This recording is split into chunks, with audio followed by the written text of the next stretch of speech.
हरे कृष्ण।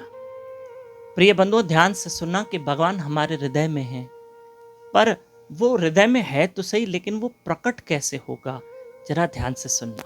बहुत सुंदर बात है, बड़े ध्यान से सुनना। हमारे गुरु महाराज ये दृष्टांत देते हैं कि एक पिता था, उसकी मृत्यु हो रही थी और उसके 4 बेटे थे, उसके सामने खड़े थे। वो अपने चारों बेटों को अपनी प्रॉपर्टी के बारे में बता रहा था। फलानी जगह पे जाना, एक पीपल का वृक्ष है, उसके पास में जमीन की खुदाई करना और वहीं से तुम्हें एक बहुत बड़ी संदूक निकलेगी। बहुत बड़ी एक पेटी निकलेगी, खजाना निकलेगा। अब उस खजाने में क्या है क्या नहीं है, पिताजी बता ही रहे थे कि उनके प्राण छूट गए। बेटों ने सोचा चलो ठीक है। अब पिता का क्रियाक्रम हुआ, कुछ दिन बीते और बेटे उस लोकेशन पे गए, उस जगह पे गए जहां पिताजी ने प्रॉपर्टी बताई कि यहाँ पड़ी है। उन्होंने जमीन की खुदाई की, जमीन की खुदाई की तो एक बहुत बड़ी लोहे की भारी भरकम पेटी निकली, लगभग उसका 100 किलो वजन होगा।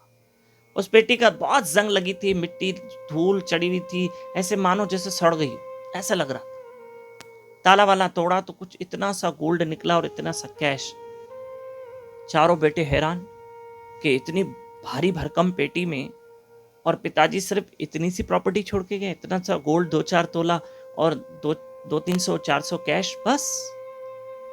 और हमारे पिताजी ने हमारे साथ इतना धोखा किया और कहा कि बहुत कुछ पड़ा है, मैंने बहुत सारा खजाना छोड़ा है, और ये तो इतनी प्रॉपर्टी छोड़ के गए। अब वो चारों बेटे अपने पिता से नाराज थे और निराश थे और उदास होके बैठे थे। तो एक महात्मा वहां से गुजरे। बोला, भाई क्यों नाराज हो, किस बात के लिए उदास हो, आपस में क्या बातें कर रहे, कुछ बात हुई? बोला, हमारे पिता ने मरने से पहले हमारे साथ धोखा किया। महात्मा ने कहा, नहीं मैं तुम्हारे पिता को जानता हूं, बड़ा सज्जन व्यक्ति, धर्मात्मा व्यक्ति। बोला, नहीं पिताजी ने कहा एक संदूक पड़ी है और उसमें खजाना है, बता ही रहे थे कुछ तो मृत्यु होगी। पर चलो हमने संदूक निकाली, वो पेटी निकाली और उसमें से ये निकला है कुछ गोल्ड 2-4 तोला और 200-300 कैश, बस यही हमारे पिता ने खजाना छोड़ा। बोला, मैंने बहुत सारी बड़ी मिल्कियत छोड़ी है।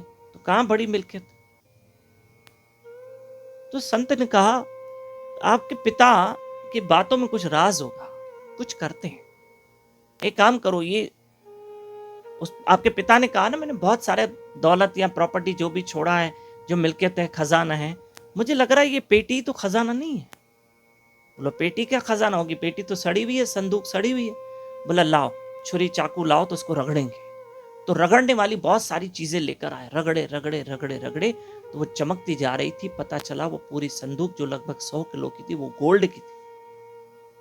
तब उस संत ने उन चारों बेटों को समझाया, तुम मूर्ख हो, तुम बेवजह अपने पिता को कोस रहे हो, परेशान हो रहे हो, इरिटेट हो रहे हो। अरे देखो, तुम्हारे पिता ने कितनी बड़ी मिल्कियत छोड़ी है, तुम्हें पता है ये 100 किलो गोल्ड की कितनी कीमत होगी? अरे तुम पहले सोचो तो सही, इसके अंदर है क्या? तुम्हें लगा ये तो सड़ी हुई पेटी है, तुम तो बेच के आ जाते, 100-200-150 रुपये आपको मिलता था। पर देखो ये पूरी सोने की है, तुम्हारे पिता ने कभी खरीदी होगी, उसमें डाल दी होगी और ये सड़ गई होगी।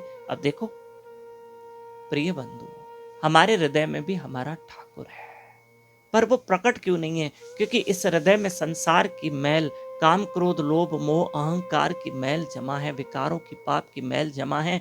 लेकिन जैसे जैसे भजन करते जाएंगे, जैसे जैसे नाम सिमरन करेंगे, वैसे वैसे वो मैल साफ होती जाएगी, विकार साफ होते जाएंगे और मेरा ठाकुर प्रकट होगा। जैसे वो जंग लगी पेटी से, जैसे वो गोल्ड प्रकट हुआ क्योंकि वो सोने की थी ना पेटी, ऐसे हमारे हृदय से हमारा ठाकुर प्रकट होगा। बस ये पाप, भजन करते करते ये पाप की मैल साफ करो, नाम सिमरन करते करते काम क्रोध लोभ ये सब मिट जाएंगे। हरि नाम से ये पाप की मैल मिट जाएगी, ये विकार मिट जाएंगे। ये हरि नाम बड़ा पावरफुल है। हरे कृष्ण कृष्ण कृष्ण हरे हरे, हरे राम राम राम हरे हरे। हमारे हृदय से हमारा ठाकुर प्रकट हो जाए।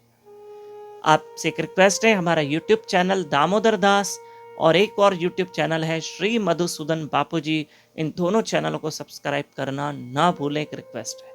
हरे कृष्ण।